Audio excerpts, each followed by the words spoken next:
حضرت ابو بکر و عمر کے بارے میں آپ لوگوں نے تقریباً سن ہی لیا ہے. حضرت عثمان غنی رضی اللہ تعالیٰ عنہ بھی اللہ کے رسول صلی اللہ علیہ وسلم کے وہ چہیتے خلیفاؤں میں سے ہیں کہ رسول اللہ ایک باغ میں تشریف فرما ہے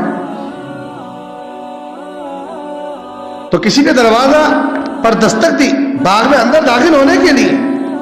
تو رسول اللہ نے فرمایا جاؤ جو آ رہے ہیں ان سے کہو کہ تم جنتی ہو. دروازہ کھولا تو دیکھا حضرت ابو بکر آئے ہیں. کہا ابو بکر مبارک ہو تم جنتی ہو. پھر تھوڑی دیر بعد ایک اور دستک آئی داخل ہونے کے لیے. رسول اللہ نے کہا جاؤ ان سے بھی کہہ دو جو آئے ہیں کہ تم جنتی ہو. دیکھا حضرت عمر ہیں. کہا ہے عمر خوشخبری ہو کہ تم جنتی ہو. اتنے میں حضرت عثمان غنی آئے, دستک دی. رسول اللہ کو تو پتا ہے کون ہے مگر جو کھولے انہیں نہیں معلوم کون ہے. رسول اللہ نے فرمایا جاؤ ان سے بھی کہو کہ یہ بھی جنتی ہے. تکلیف برداشت کرنی پڑے گی اس کے ساتھ ان سے بھی کہہ دو جنتی ہیں یہ. دیکھا تو وہ حضرت عثمان غنی ہے. کہا اے عثمان تمہیں بھی ایک تکلیف کے ساتھ اللہ تبارک تعالیٰ کے رسول نے جنت کی بشارت دی. حضرت عثمان غنی رضی اللہ تعالیٰ عنہ صرف یہ ذکر اتنا کافی نہیں ہو جاتا ہے بلکہ آپ کا قول کیا ہے, آپ کے فرمان کیا ہے. ایک جگہ حضرت عثمان غنی رضی اللہ تعالیٰ عنہ وضو کر رہے ہیں تو اچانک لوگوں کو دیکھ کر مسکرانے لگے. تو انہی لوگوں سے کہنے لگے جانتے ہو میں کیوں مسکرائے؟ کہا اے عثمان ہم کو نہیں معلوم کہ تم کیوں مسکرائے ہو.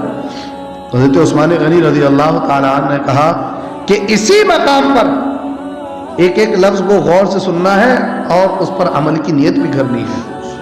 حضرت عثمان غنی کہتے ہیں کہ اسی مقام پر رسول اللہ نے وضو فرمایا اور کہا وضو فرما کر رسول اللہ نے ہم سے پوچھا تھا جانتے ہو میں کیوں مسکرایا؟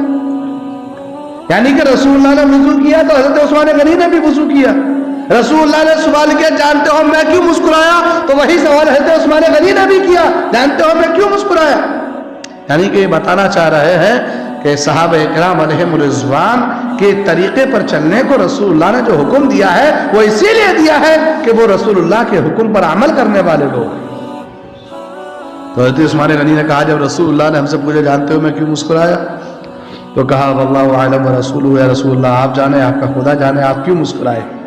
تو کہا رسول اللہ نے فرمایا اے میرے صحابہ ہاتھ دھونے سے ہاتھ کے, کلی کرنے سے منہ کے, چہرہ دھونے سے چہرے کے, پیر دھونے سے پیر کے اللہ تبارک و تعالی گناہ معاف فرما دیتا ہے جب انسان وضو کرتا ہے. تو حضرت عثمان غنی رضی اللہ تعالیٰ چاہتے تو ڈائریکٹلی بتا سکتے تھے کہ میں رسول اللہ نے یہ فرمایا, نہیں پورا پریکٹیکل کر کے صحابہ کرام کے سامنے دیگر لوگوں کے سامنے بیان کیا دیکھو ہم وہ ہیں جو رسول اللہ کی ایک ایک ادا کو اپنی زندگی میں بسانا چاہتے ہیں.